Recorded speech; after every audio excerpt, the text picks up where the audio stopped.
Hoje vamos mergulhar de cabeça num mistério histórico fascinante. Um daqueles casos arquivados que envolve o pensador judeu mais importante do seu tempo e, por outro lado, os primórdios do cristianismo. A grande questão que paira no ar é esta. Filon de Alexandria, um verdadeiro gigante intelectual, foi lido e terá influenciado os primeiros escritores cristãos? É uma pergunta que, acreditem, tem dado nós na cabeça dos historiadores há séculos. E honestamente, quando olhamos para a situação, a conexão parece óbvia, quase inevitável. Os primeiros cristãos tinham um desafio e Filon, bem, ele parecia ter exatamente o manual de instruções de que eles precisavam. Ok, vamos aprofundar isto. Por que motivo é que o trabalho de Filon seria tão incrivelmente útil para os pensadores cristãos do século II? O que é que o tornava tão especial? Reparem bem neste paralelismo. É quase um espelho. Ambos os grupos partiam da mesma base, a Septuaginta, que é a tradução grega da Bíblia hebraica. E ambos tinham o mesmo objetivo, defender este texto perante um público greco-romano, que era, no mínimo, cético.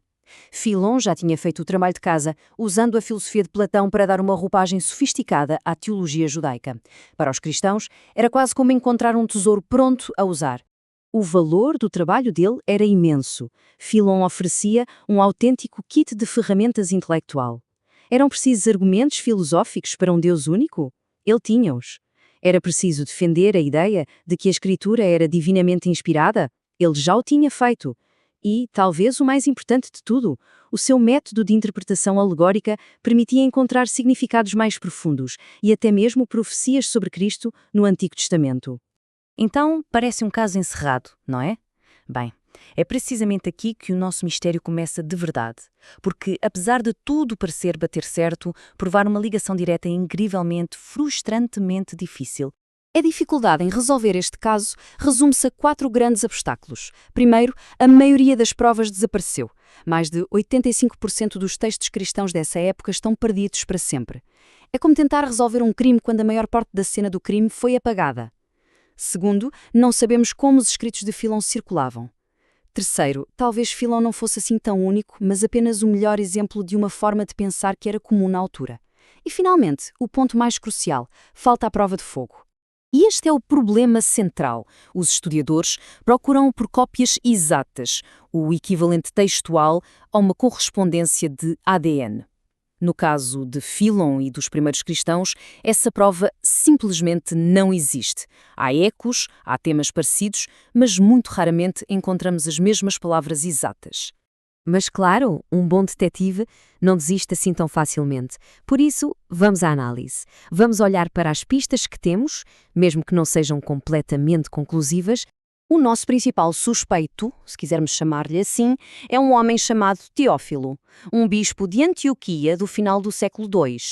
E o seu comentário sobre a história da criação no livro do Gênesis, uau, tem umas semelhanças mesmo impressionantes com o que Filon escreveu.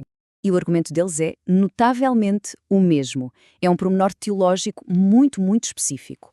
Ambos defendem que Deus criou a vegetação no 3º dia antes de criar o sol e as estrelas no 4º dia, para deixar bem claro que a vida vem de Deus e não dos corpos celestes. Isto não é uma coincidência qualquer. Então é isto, a prova de fogo que procurávamos. Parece que apanhamos o nosso homem, certo? Pois, como em qualquer bom mistério, há sempre uma reviravolta. O problema não era o que Teófilo diz, mas sim o que ele não diz. Ele parece ignorar por completo a base de todo o sistema de Filon, a filosofia de Platão. É como usar a receita de um chefe famoso, mas deixar de fora o ingrediente secreto. Para além disso, como já vimos, não há quase nenhuma semelhança verbal. Tudo isto sugere que ele pode ter tido acesso a esta ideia através de outra fonte, e não diretamente dos escritos de Filon. Então, se não foi uma cópia direta, qual é a explicação? Bem, o verdito mais provável dos especialistas aponta para um fenómeno muito mais amplo e talvez até mais interessante. A chave para resolver este quebra-cabeças tem um nome: a tradição judaico-helenística. Filon não estava a inventar tudo num vácuo. Ele fazia parte de um ambiente intelectual vibrante, um verdadeiro ecossistema de ideias, onde a Bíblia e a filosofia grega estavam em constante diálogo. A analogia é perfeita. Filon e os primeiros escritores cristãos eram como duas bandas a tocar na mesma cidade. Bebiam das mesmas fontes culturais e intelectuais, debatiam as mesmas grandes questões e usavam um vocabulário filosófico parecido para tentar respondê-las. E é aqui que a questão se resolve. As semelhanças não provam que Teófilo tinha uma cópia dos livros de Filon na sua secretária. O que elas mostram é que ambos pertenciam ao mesmo mundo de ideias, chegando a conclusões parecidas porque partiam de um fundo comum de tradições e de métodos de interpretação. E podíamos terminar aqui com este verdito arrumado de influência indireta. Mas a história guarda uma última e intrigante reviravolta. Depois de um século de um silêncio quase total, um autor cristão finalmente quebra o tabu e menciona Filon pelo nome. Esse autor é Clemente de Alexandria, a escrever por volta do ano 200. Ele é a nossa testemunha-chave.